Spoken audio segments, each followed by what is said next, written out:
Did you slay this eater? Your orders were to await the main force before engaging. No, Captain. It wasn't us, I swear it. A man came out of nowhere and cut it down before we knew what was happening. By himself?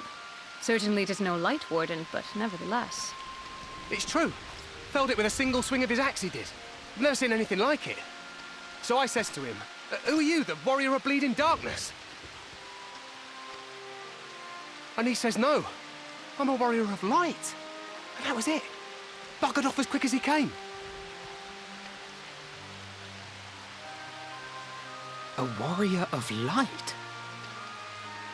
Why would someone go around calling himself that, though? It was those bastards who caused the flood. I mean, if you were going to pretend to be anyone, it'd be him, the warrior of darkness. Eh? Oh, I didn't know. It's an honor.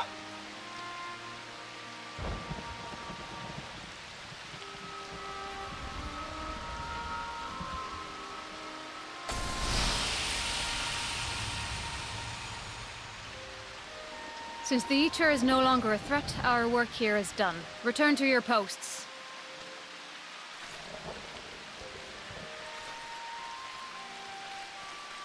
I had hoped to fight at your side today. But I'll continue to follow your example, and may we meet again.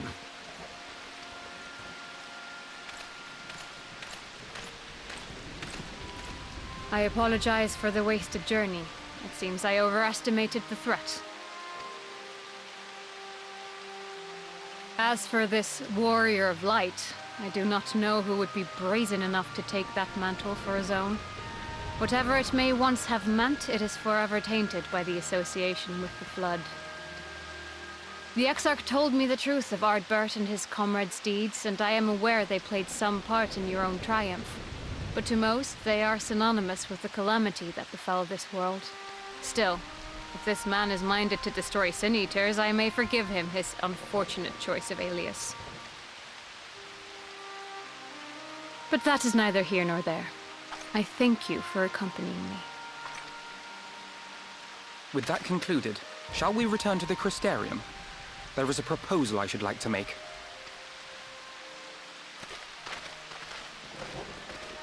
Forgive me. There is one more thing. A personal concern of mine. I had hoped you might have a moment to speak privately. Take your time. I shall go on ahead.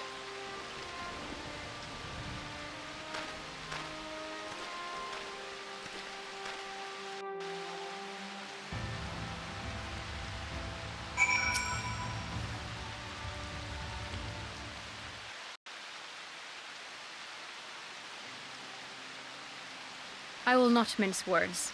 This matter concerns the Exarch. Though his countenance belies his age, his demeanor never has. He has seen more than any man should and grown ever more weary with time. But I see I give the wrong impression. While it is true he attempted to open a letter with a salmon fillet the other evening, we are not here because I suspect his mind is deteriorating. Nor do I believe him to be so maddeningly unconcerned by the prospect of his own death as he once was. Indeed, the opposite is true. It is for this reason that I seek your advice. Since he returned from the Tempest, the Exarch is not as he was. He seems a different man, a younger man. I know not the details of his research, but when I saw him at work recently, there was a glint in his eye that I had never seen before. He looked happy. It was as if he had peered into the future and for the first time found joy there. Though it gladdens me to see him thus, I wonder if I should not keep my distance. I fear that my presence will only anchor him to the past, remind him of all the pain that came before.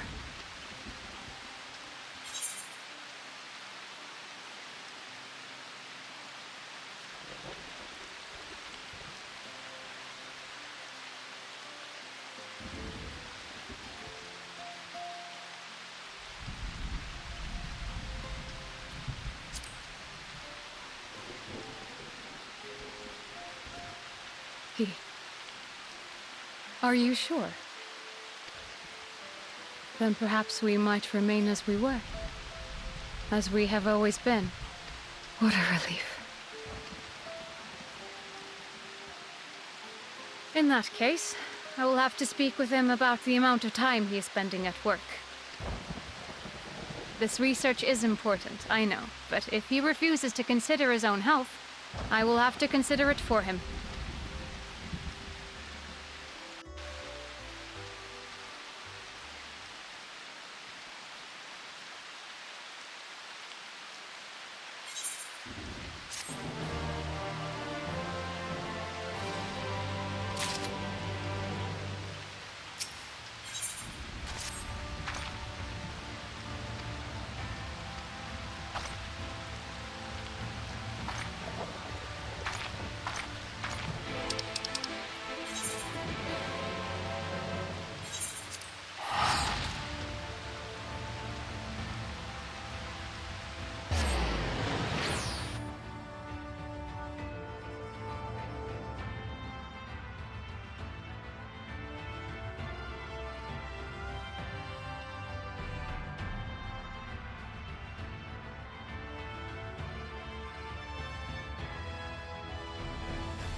Yes, this looks to be nearly everyone. Let us begin, shall we?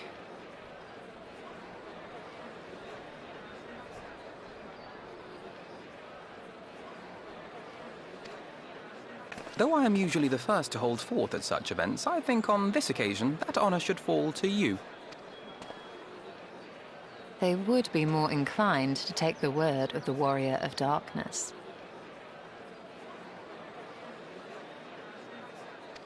Indeed. In light of the subject matter, who better than thee to speak these truths?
Wicked White.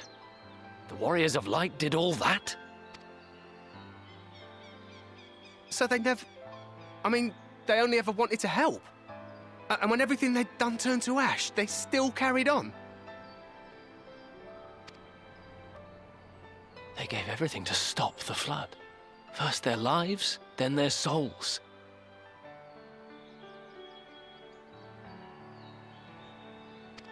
And they managed it too, in the end. They saved us. And we cursed their names.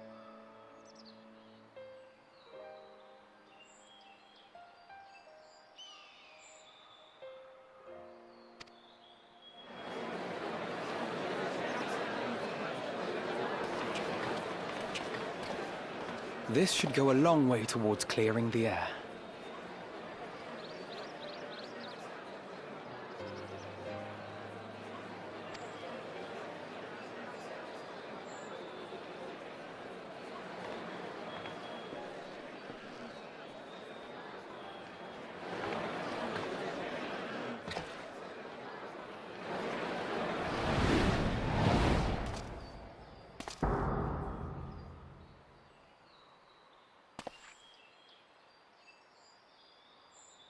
Impossible.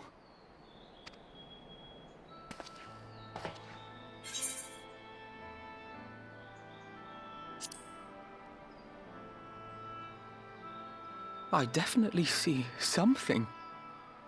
You don't think it's a ghost, do you? Nay. Yonder standeth no bloodless apparition, but a warrior of light and darkness both. Ardbert. What in the world?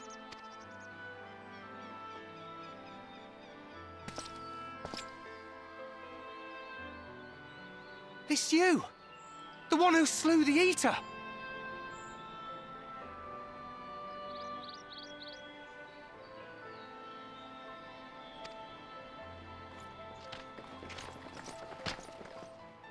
That it should be the Warrior of Darkness who brought the truth to light. You've saved me a fair bit of time, though I have a few words of my own to say. People of the Crystarium, I am Ardbert, one of those you know as a Warrior of Light.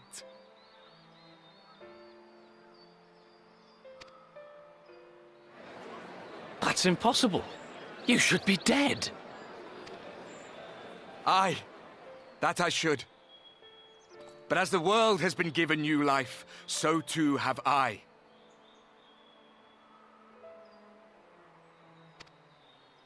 I know not why I, and I alone, have been gifted this chance.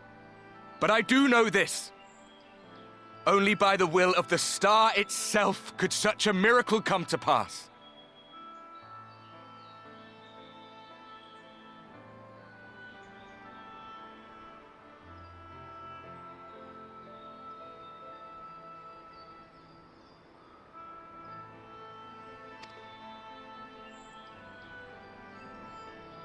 The hero who stands before you now, the Warrior of Darkness, is not of this world. And the day will come when he must return to his home.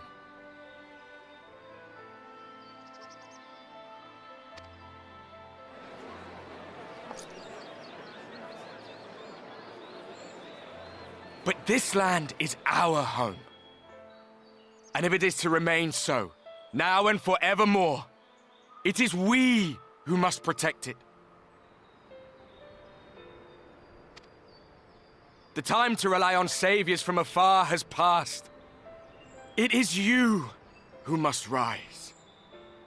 You who must become the new Warriors of Light!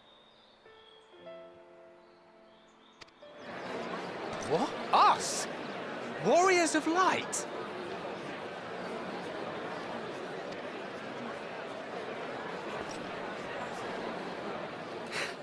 None of us were born heroes, my friend. I was only ever a man with a thirst for adventure.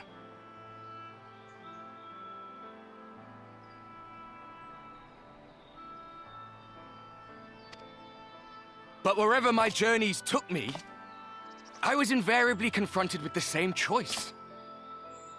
To lend what aid I could to those in need, or not. And I always chose the former. Any one of you could do the same.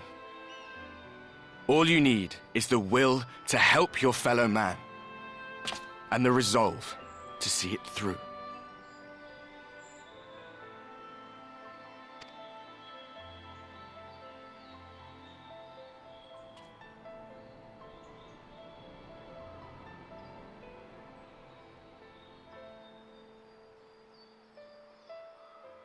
From thine own lips did we learn of Ardbert's fate, and by thy countenance I gather thou art not inclined to recant thy testimony.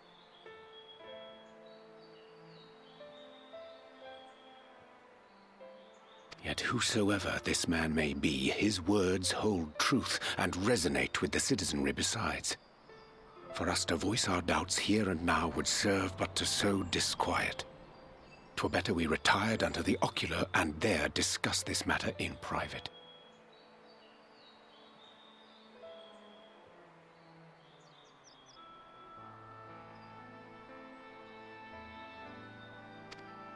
Go. I will stay here and watch.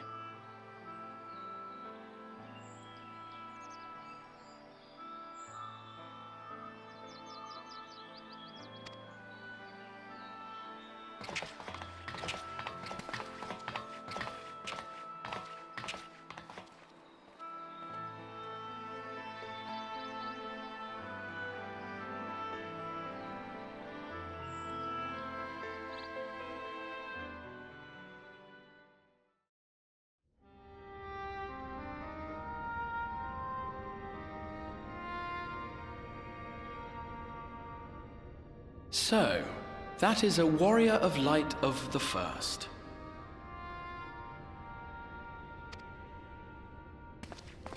I've not had the pleasure of making his acquaintance, but as you all seem to be in agreement, I gather this is no simple case of mistaken identity.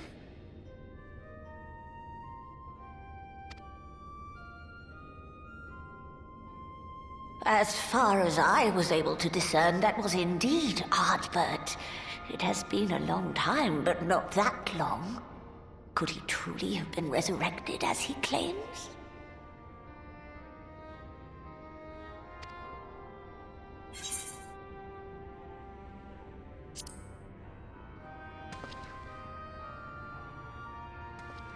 Ardbert did entrust his very soul unto thee. I see no reason to question thy judgment.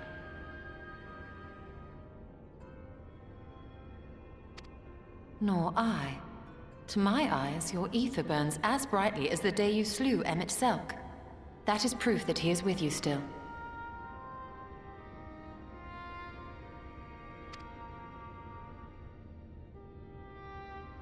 Yet that which standeth now before the people is far more than a passing imitation.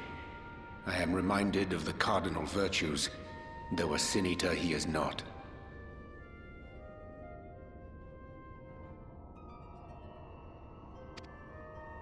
Which leaveth but one plausible explanation.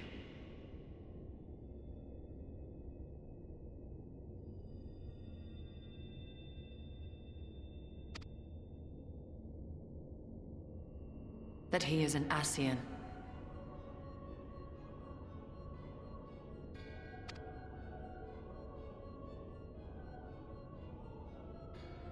Given their fondness for posthumous possession, I would have to agree. From what I understand, the Warriors of Light were laid to rest in Yulmore by those whom they had aided in life. At the time, some few still remembered them as heroes. Needless to say, 4 of them were subsequently exhumed to serve as the virtues. And if one knew where to look, Ardbert too would not have been difficult to find. Assuming then that this is indeed the work of an Ascian, my mind inevitably turns to the last remaining paragon to survive the Sundering.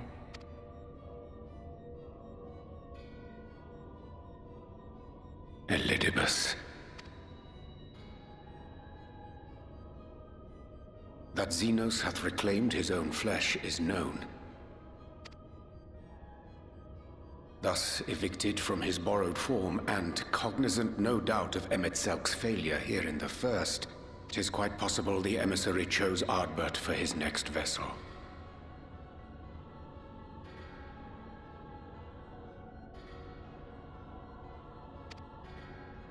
Inhabiting the flesh of the fallen. My, that is unsavory. And they do this often, you say?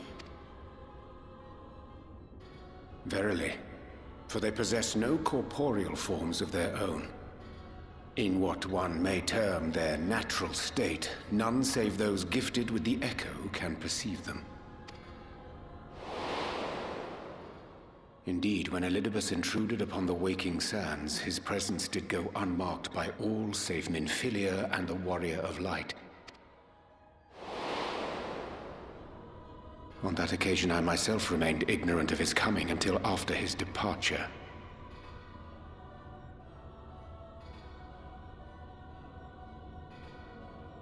'Twas only at a later juncture, when he deigned to appear before me in borrowed flesh, that I was finally able to take the measure of him.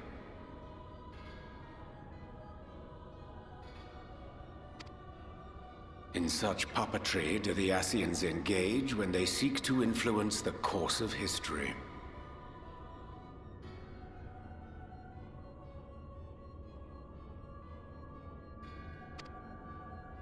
And they have gained much by it.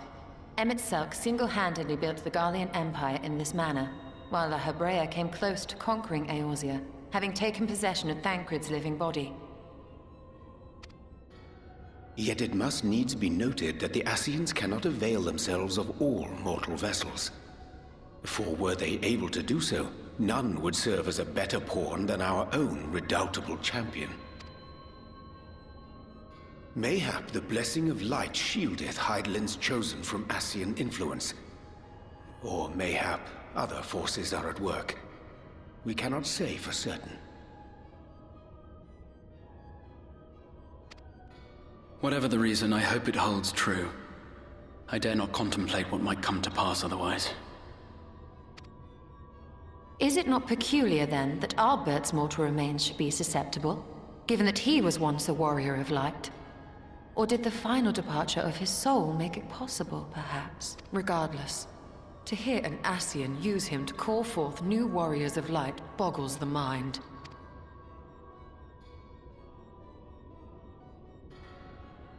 Elidibus hath ever been an enigma, his ostensible purpose being to preserve the balance between light and dark.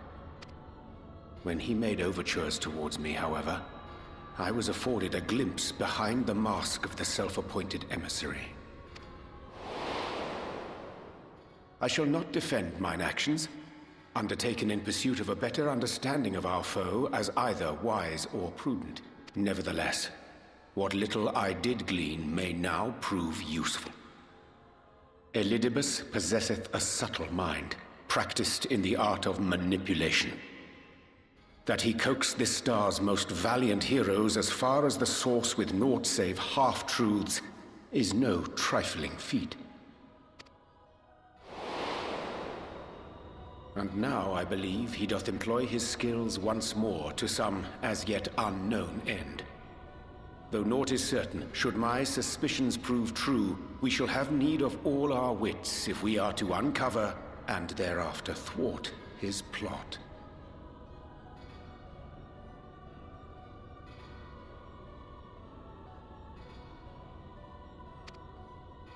Agreed. 'Tis plain that simply speaking out against him will not avail us. At best, it would only serve to confuse the people. And I would hesitate to do anything which might tarnish Ardbert's reputation once more, nor yours by association. That being the case, it may be wise to keep a covert eye on this Ardbert's movements, as we attempt to discern his purpose and how best to mitigate his influence.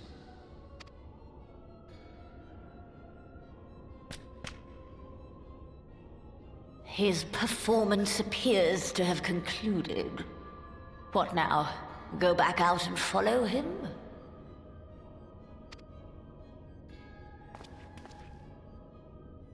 Twould appear Master Alphino already hath pursuit in mind, and I suspect one pair of eyes shall better serve our cause than half a dozen. Let the rest